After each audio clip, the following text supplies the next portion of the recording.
After 10 days of talks in Pretoria, Ethiopia's federal government and the Tigray People's Liberation Front reached an agreement to end the fighting.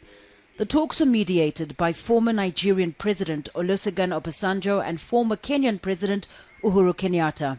Today is the beginning of a new dawn for Ethiopia, for the Horn of Africa, and indeed for Africa as a whole. Let me hasten to thank God for this new dawn.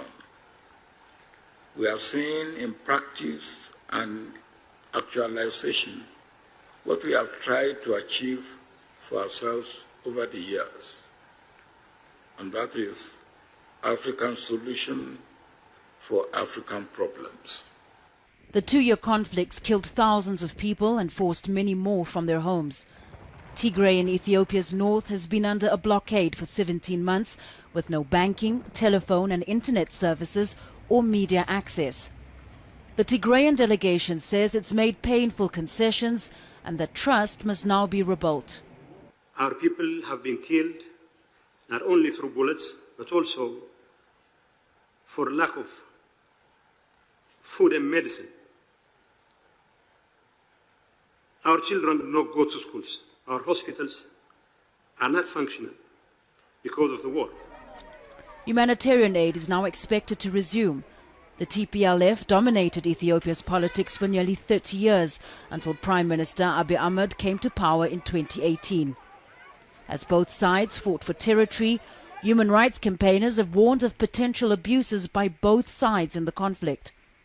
It is now for all of us to honor this agreement. We must be true to the letter and the spirit of this agreement.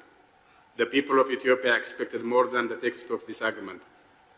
They demand peace and harmony. They desire development. International calls for an end to the war have been mounting in recent weeks. While the federal government has been assisted by troops from neighboring Eritrea, that country was not involved in the talks. This is not the first time there's been an agreement to end the fighting. A previous ceasefire fell apart in August this year. This time, though, there appears to be a greater commitment and optimism that this agreement will hold. Famida Miller, Al Jazeera, Pretoria.